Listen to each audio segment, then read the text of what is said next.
Salut à tous, aujourd'hui on se retrouve pour une nouvelle vidéo. Ça fait longtemps que j'en ai pas faite, d'ailleurs je suis allé chez le coiffeur. Là je ne pouvais plus des cheveux longs en fait, je trouve que ça me va pas de base. Enfin il y a l'été qui arrive, je préfère avoir une coupe courte. Bref, on s'en fout. Aujourd'hui j'ai envie de vous parler d'un sujet que j'aime bien et qui touche deux choses que j'aime bien, c'est la mode et le foot. Donc aujourd'hui on va voir pourquoi les marques aiment tant collaborer avec les marques de foot et en particulier avec le Paris Saint-Germain.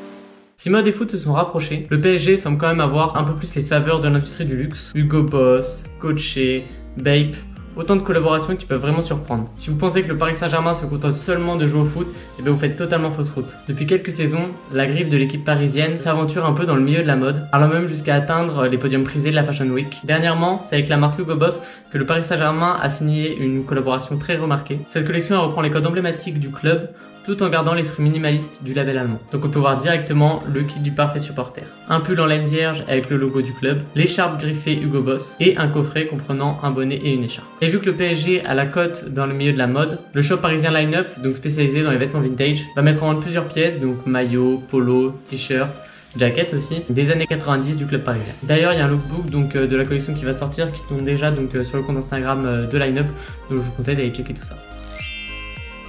Pour son défilé printemps 2019, le designer indien Manish Arora a fait le pari pour le moins risqué de faire une collaboration avec le Paris Saint-Germain. Et le résultat est carrément étonnant. Sur plusieurs t-shirts à l'esthétique pop de la collection, viennent se greffer plusieurs visages ainsi que les noms des joueurs du Paris Saint-Germain. Le tout représenté à coups de touches colorées qui se marient assez bien je trouve. Et pour les vestes, coupées façon bombers, le designer n'a pas oublié de mettre les codes du Paris Saint-Germain avec le petit écusson aux couleurs du club. Donc en réponse, le club du Paris Saint-Germain a annoncé qu'il y aurait une collection un peu plus lifestyle après que celle-ci soit directement disponible dans les shops. Donc tout ça, ça crée quand même une association parfaite, mais le Paris Saint-Germain n'est pas du tout à son premier coup d'essai. En effet, le Paris Saint-Germain n'avait pas ses premières collabs. On peut même dire qu'il commence à avoir un petit palmarès à son actif. D'un côté, on retient la prise de risque de la créatrice Christelle Kocher lors des défilés pour le printemps-été 2018. Pour cette collection couture, la styliste de Coaché a essayé d'insuffler un côté assez sportwear.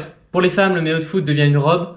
Et pour les hommes, le maillot de foot est incrusté de Christo Zarowski. Et ce mélange des genres audacieux lui a valu d'ailleurs beaucoup de critiques positives dans la presse spécialisée. Bon là, bien sûr, je parle des collaborations qui sont un peu spéciales, mais le Paris Saint-Germain a également collaboré avec des marques beaucoup plus conventionnelles, comme la marque de basket Jordan. Donc là, au menu, c'était une gamme sportwear 100% masculine, qui a décliné des maillots de foot et des shorts en 3 coloris. Ce qui est sympa là-dedans, c'est que c'est deux équipementiers différents qui s'unissent pour directement toucher 3 publics différents. Les fans de football, les fans de basket, et aussi les amoureux de la mode. La collaboration entre le Paris Saint-Germain et Jordan est d'ailleurs une affaire qui marche, notamment grâce au t-shirt Third affublé donc du logo Jumpman. Le club parisien a d'ailleurs vendu plus d'1 million de maillots cette saison. D'ailleurs le succès ne risque pas de s'arrêter puisque le Paris Saint-Germain et Jordan ont signé pour 3 ans.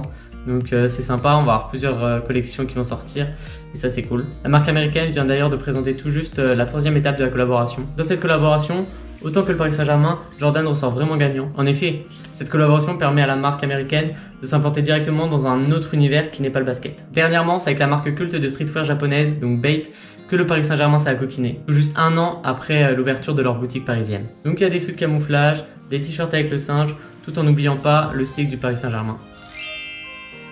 Donc le gain pour les marques qui collaborent avec le Paris Saint-Germain, c'est notamment pour gagner en visibilité et toucher une clientèle qui ne touche pas d'habitude, avec par exemple des collaborations avec d'autres marques de vêtements. Bon, on va pas se mentir, les joueurs du Paris Saint-Germain, ils ont pas trop la cote du côté de la mode. Voilà, ouais, les joueurs, ils sont mal coiffés, ouais, ils ont des tenues ringardes, ils savent pas s'habiller.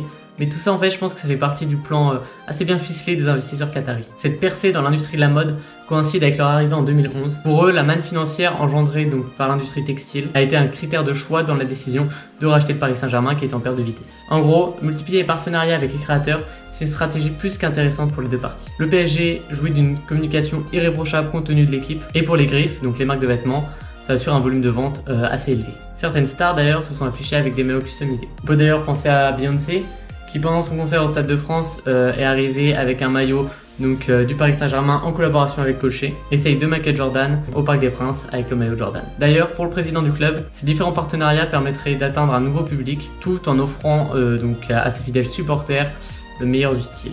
C'est ce qu'il a dit, c'est pas moi, mais c'est ce qu'il a dit. Comme rapporté par le journal de l'équipe, le Paris Saint-Germain est l'un des seuls clubs qui a gagné en masse au niveau des abonnés sur les réseaux sociaux. Alors pourquoi se priver si tout le monde est gagnant? Donc voilà, j'espère que cette petite vidéo vous a plu.